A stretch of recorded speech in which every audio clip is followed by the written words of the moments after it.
All right. Okay. Well, yeah, good morning, everybody. This is the first event that we've held on a Saturday morning, which is unusual.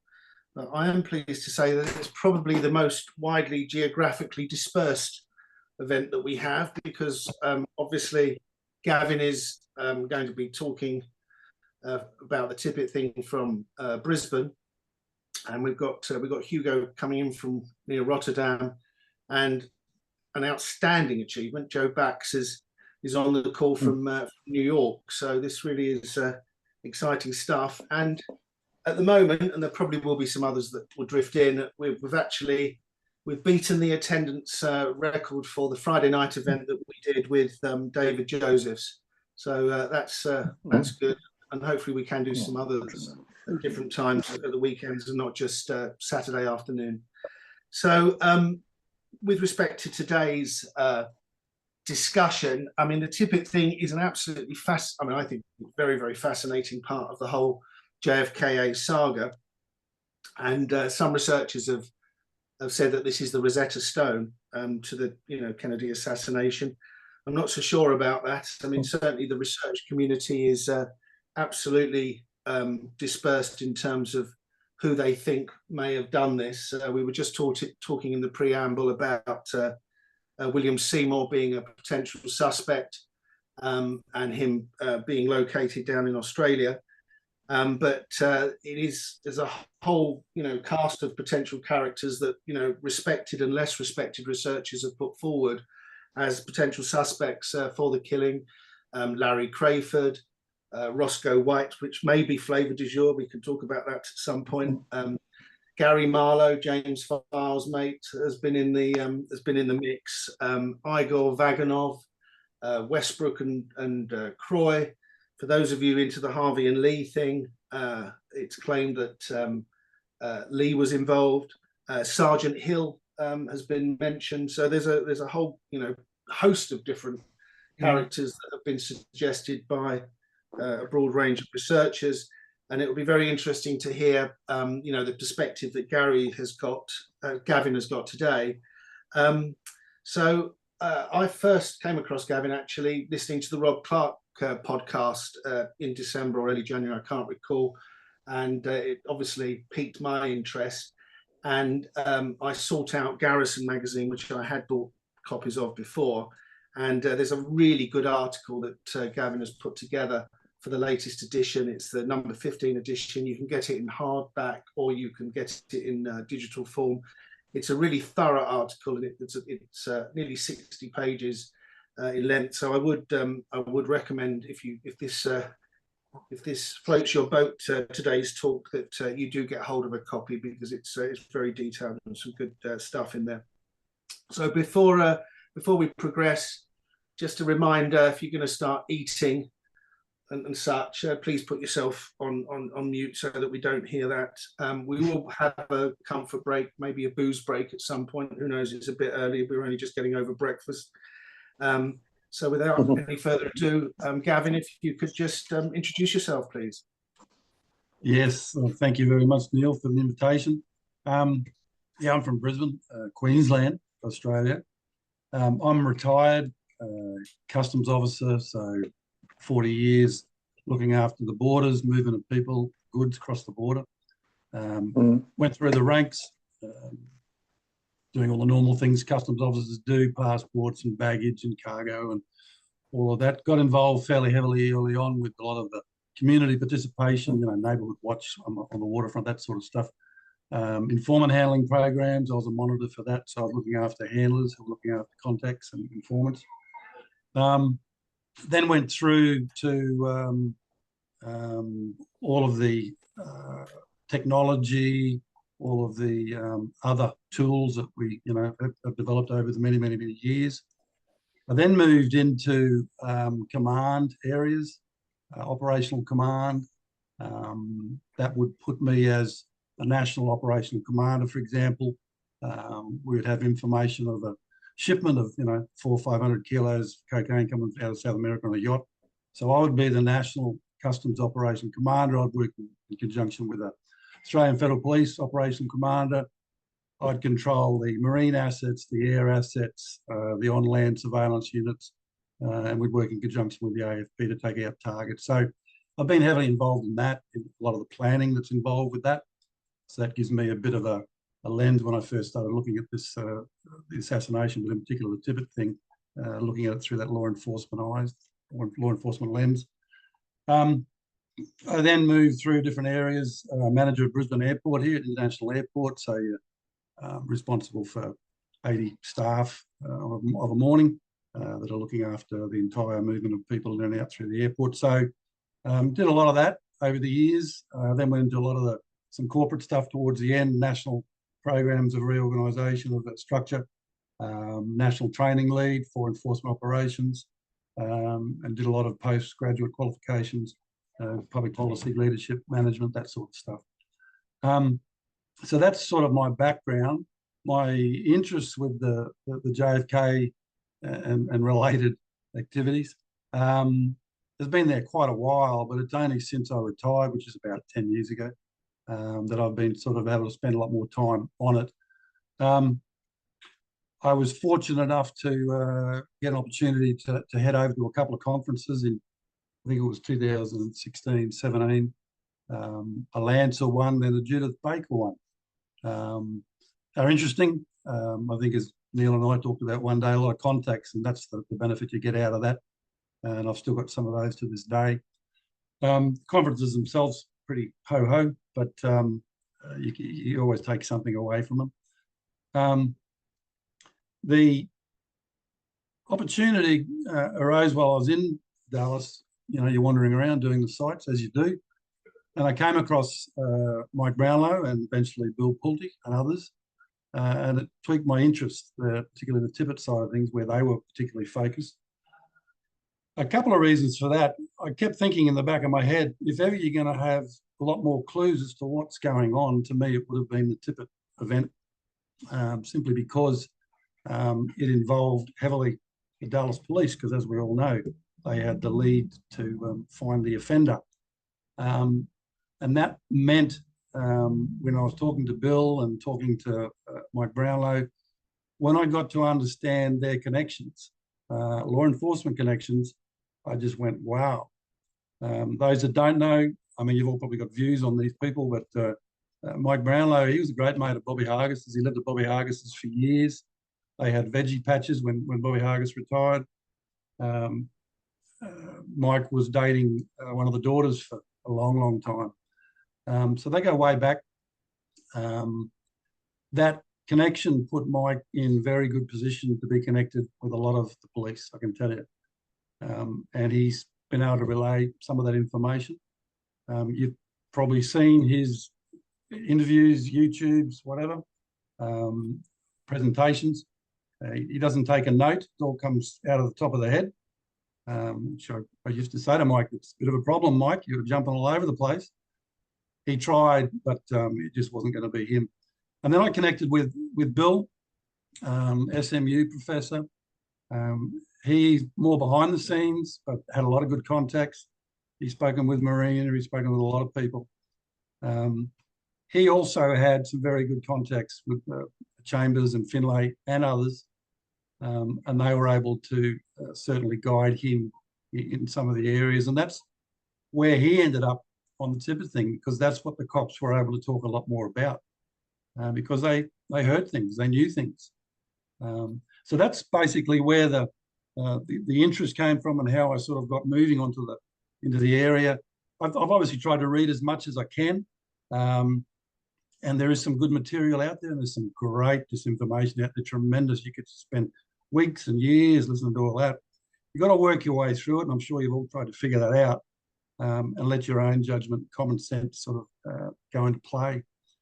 The two main books, I sort of, want to look at the Tippit thing, obviously McBride's and Myers. McBride's, I think, is pretty good. He's touching on some pretty good areas there as far as conspiracy. I don't think he goes far enough in some areas. I think he could have gone further. He met with he met with Bill and Greg Lowry at the El Chico restaurant there when he did his preparation for his book, Into the Nightmare.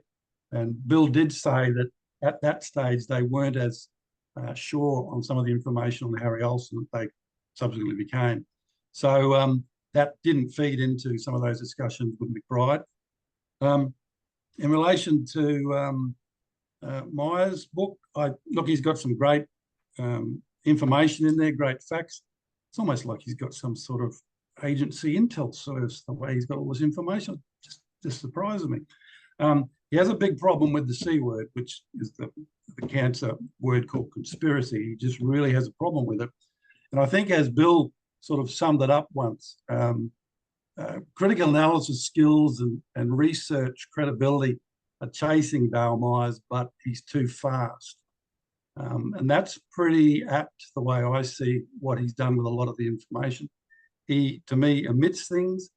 He comes up with some conclusions or outcomes on the lowest probability possible. And if you're going to use that as your benchmark for analytical skills, you're going to end up in the wrong paddock.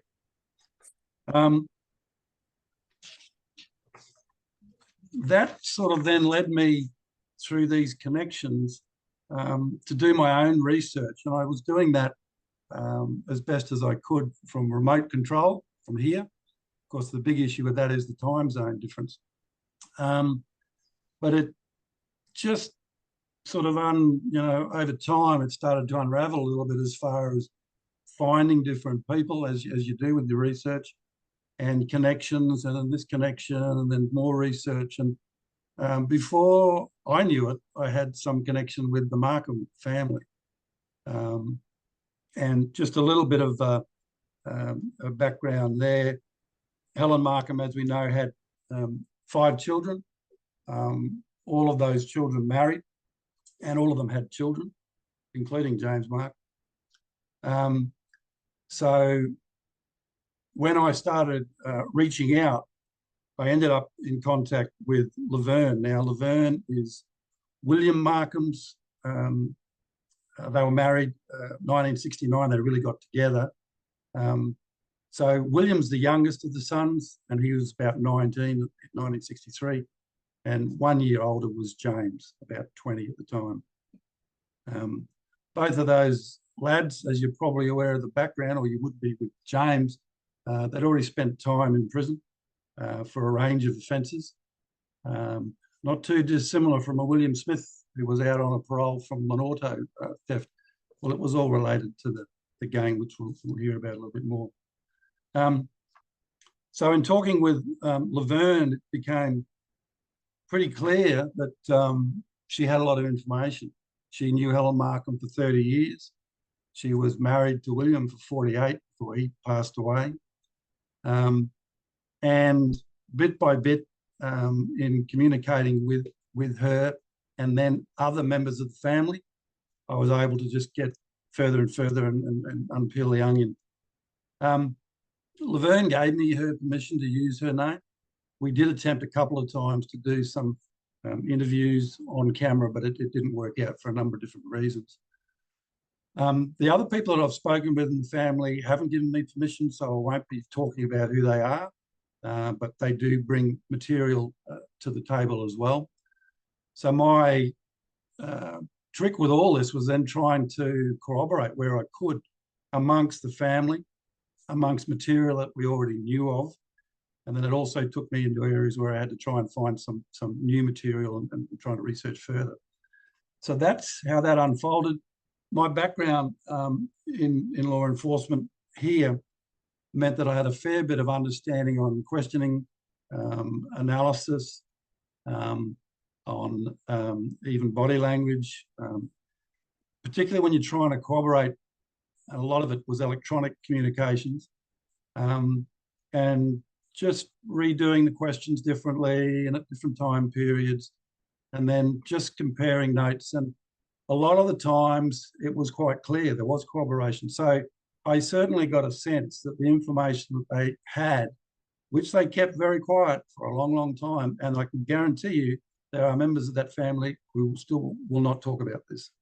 The family was very clear early on not to talk about it, and we'll touch on the reasons for that later. So I found them. I certainly didn't get a sense that there's any agenda going on here. I certainly felt that they believed what they were saying. I didn't get a sense they were making anything up. I didn't find any reason for them to just come up with stuff, because there was no finance, there was no payment, there was no money reward in this for them. There was no motivation like that. They certainly weren't really trying to spin a story, because there really wasn't a story about the other members of the family and the gang and all of that. There was obviously stories about Helen. So I didn't get a sense that there was any real agenda here. They just really didn't have a forum, and it opened up. So that's how I sort of view that. I had to be very patient. So this process went more than 12 months, which I can assure you was a long time, particularly when the time zone meant you were, getting a thread of something, and then you'd have to restart and then connect with somebody else. So it was a bit of a process. I do get a sense from members of the family that there's more to the story. Laverne certainly got the feeling that on occasions she would either enter into somewhere or be somewhere, and it shut down very quickly. So there was things that she felt she wasn't privy to, and that's not unusual.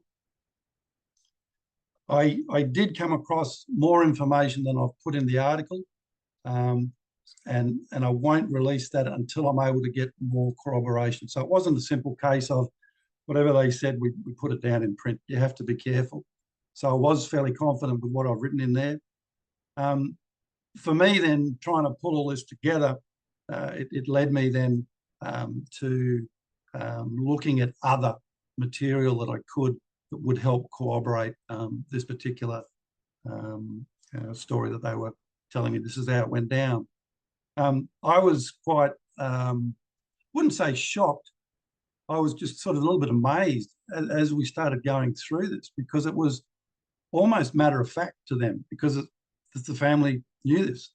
So what I found was sometimes quite surprising to them. It was just, this is how it happened. So that's the background on that. Neil, unless you want me to touch on anything else there, we've got the slides, I think, but do you want me to cover anything else there?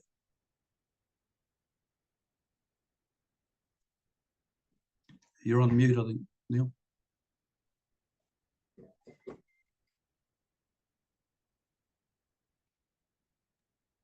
Unmute yourself, Neil. Apologies. So thank you, Gavin, for that. That was enlightening. So what I'm going to do is I'm going to share the screen, and I'm just going to outline the Tippit, immediate Tippit murder scene, plus a slightly wider area. So can I ask that, because I'm going to share the screen, I don't know if there's going to be any bandwidth problems. Can I ask that everybody just goes on mute, apart from Gavin, goes on mute and stops their video as well, and we'll see if that ensures that there are no, buffering issues. So I'm going to share the screen now.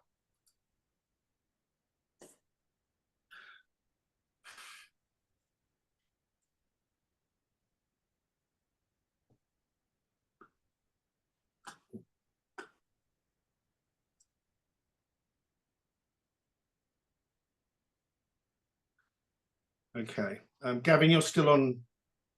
You're not on mute, are you? No. Okay, what can you see? Can you see a PowerPoint presentation? Yes, again. Okay. All right. So I'm just going to go through this in the next few minutes, just to give those of you on the call an idea. I know a lot of you have studied this, but also this will be uploaded to our YouTube channel. So this is for a much wider audience. Bear with me a second, please.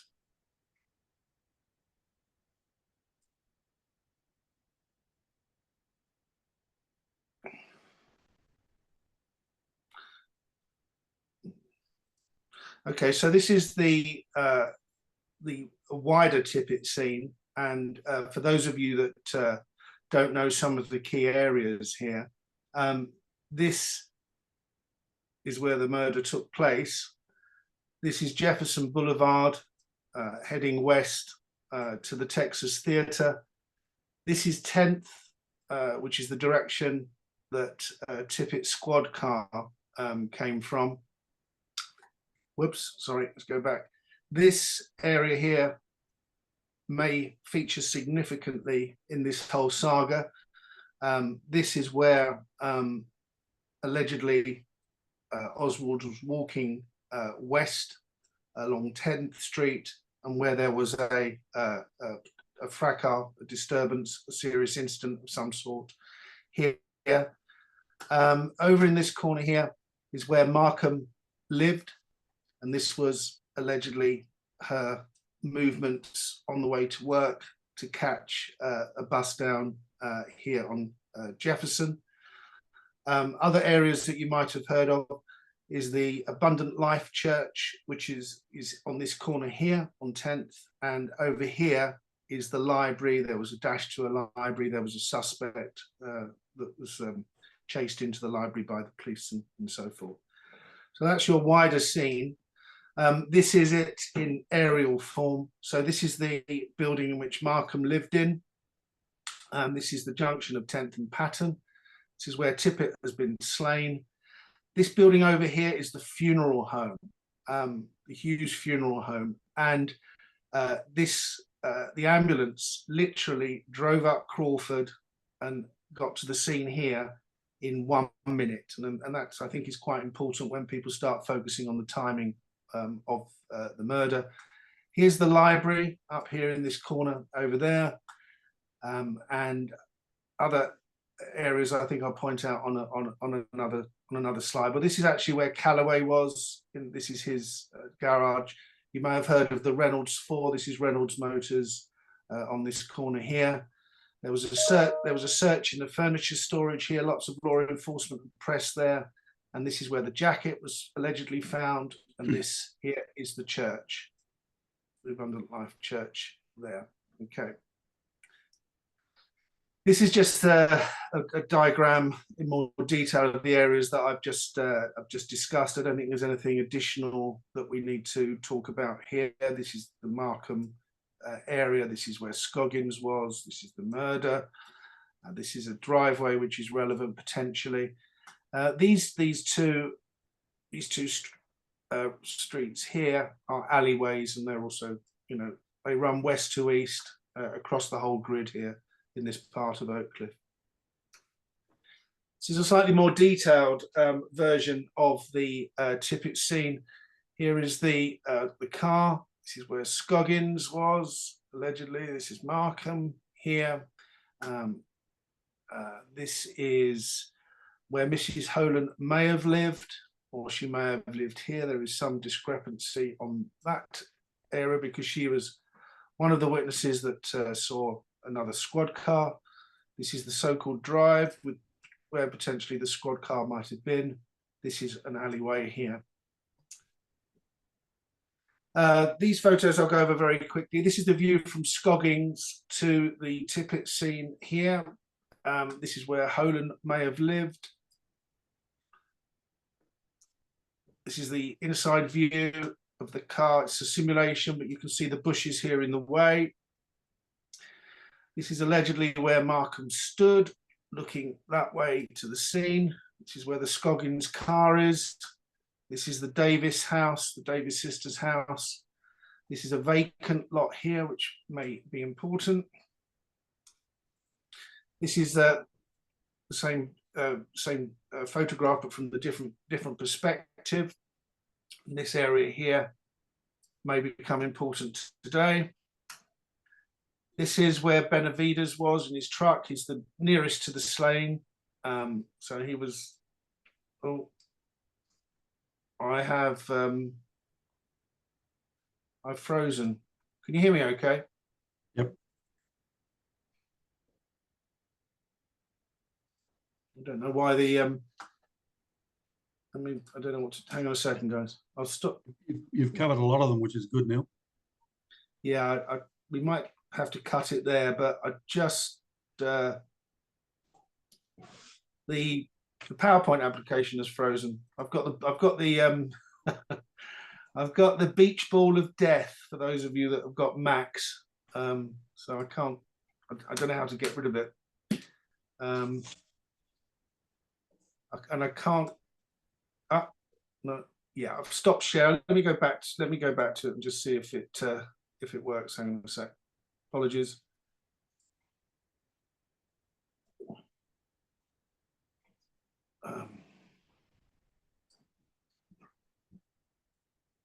No, it's frozen, Gavin. I think we'll just move on, shall we? Yep, sure. Okay. Well, just one last thing here. You see this big vacant lot here? This is where there was no houses here. That could be important. And here's the church, which is absolutely massive. Look, it's half a block in terms of depth here, and there were alleged shenanigans there. Okay, Gavin. Alrighty. So when I put together the draft paper, and eventually it got published, it was only after that, in December, that I came across somebody else. And that person is a gentleman by the name of Ken Scoggins. And that's William Scoggins' grandson. So I've been able to get Ken to go on record. So we've got that, Neil's got that video, or that tape, that interview, Zoom. It went for 20 minutes. So hopefully we can play that a little bit later. But it was like unexpected. But I just thought, well, if I needed any more convincing, that did it for me. So what basically I came to the conclusion is that based on other information, the research that I'd put together, from what I'd gleaned from Pulte and Brownlow and from others, from McBride, even Myers, some of his material, is that the revelations to me say that Lee Oswald was intercepted in a very well-planned, clandestine operation, police operation. My view is it's got Jack Ruby, it's got Floyd Hamilton, who we'll touch on, James Markham, who's the leader of the Oak Cliff gang, Helen's son, and law enforcement authorities. I can assure you that's not probably where I was at when I first started looking at this and visiting Dallas and conferences and things along those lines. I probably just fell more into, well, he didn't do it, didn't do either, you know, and I certainly don't believe he was involved in the JFK assassination. He was a patsy. So my view is that I think Oswald has shot Tippit in self-defense. So I look at it a bit differently. When Neil refers to it as a murder, I refer to it as a shooting that resulted in a death. The planned interception, as we know, is in complete opposite to what the Warren Commission was about, that Mr. Tippit just happened to be cruising down that street and just happened to come across Oswald. Now, I know there's people there that don't believe it's Oswald, and I'll get into that a little bit later on. I certainly do believe it is. I came across an interview, which might get Neil to play, which was Andy Purdy. You've probably seen it. He was from the HSCA. He's absolutely, Oswald's guilty, and single bullet theory, you name it. He's a full supporter. Yet when you look at this interview he did in about 1988 for a JFK show, I was just flabbergasted when I heard him say it. So we might, Neil, if you can see if you can pull that one up and we can play it. I can't.